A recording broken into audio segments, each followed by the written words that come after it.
It's day number 11 out of my 30-day Go Live challenge of going from head into heart. And today I want to talk about the power of being wrong. Yep, I said it. The power of being wrong. Now, who in God's name wants to be wrong, right? Every one of us, there's something inside us where we want to be right and we want to prove that we are right. But think about it, right? Does that proving and that energy that you're putting out to show someone else that you're right, does it actually feel good or does it feel heavy? I don't know about you, but mine's feel heavy, right? So, what if it's okay to just say that you're wrong? Let someone else be right. And the concept is, which is more important? This has worked miracles in my relationship because the two of us, Vishan and I, we are very strong minded individuals. We are very independent as well, right? And we used to clash like that because he wanted it his way and I wanted it my way.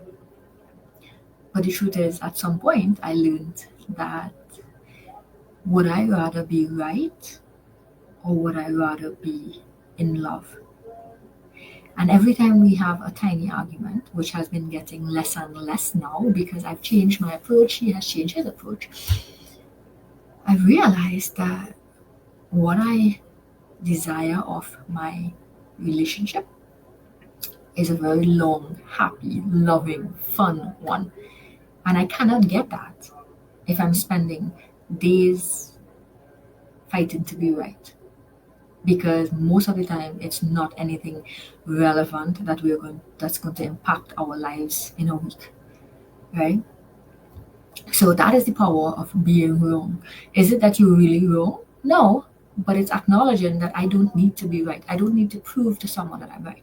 Now that's in a relationship, but it can be in business, it can be in your career, it can be in any aspect of your life.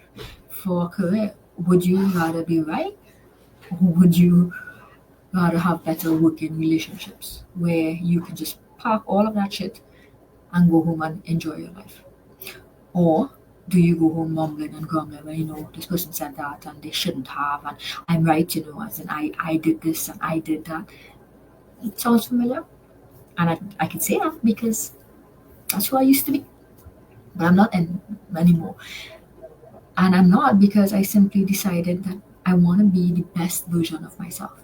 And to do that, it means you have to be willing to let go of things.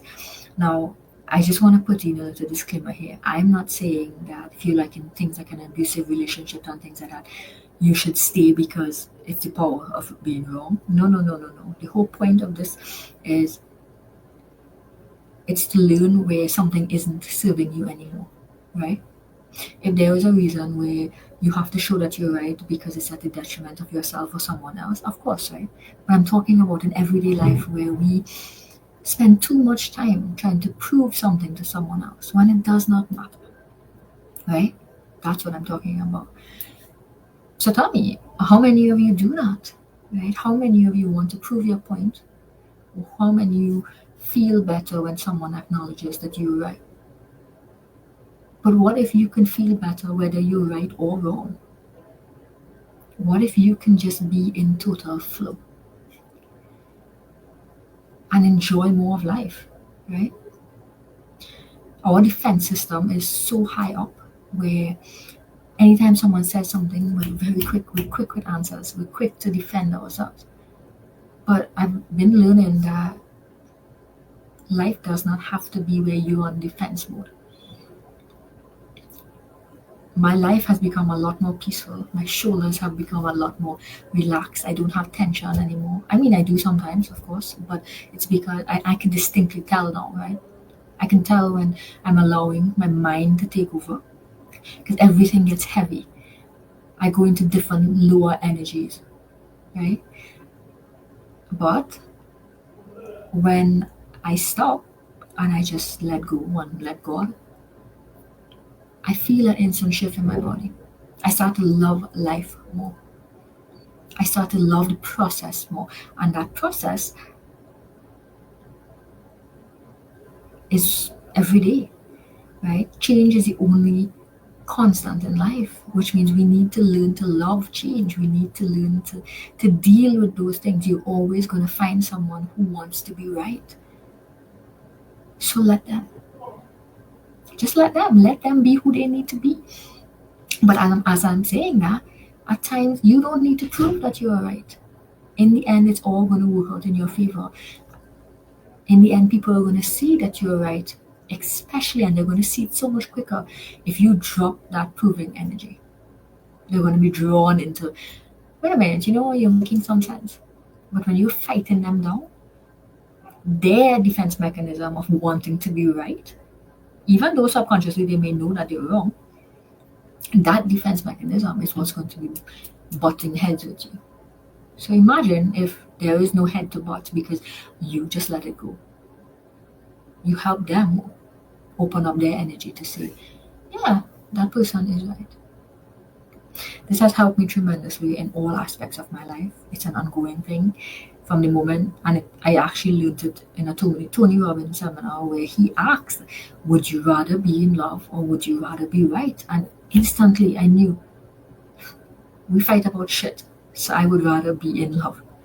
And then I started to translate it into every other aspect of my business, other relationships, things like that.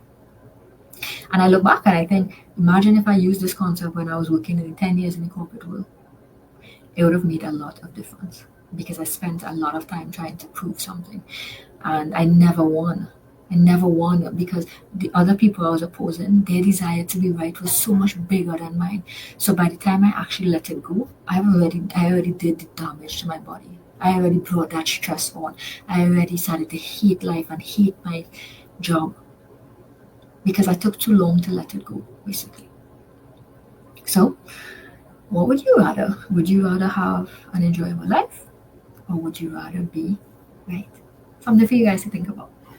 That's it for me. I will see you tomorrow for day number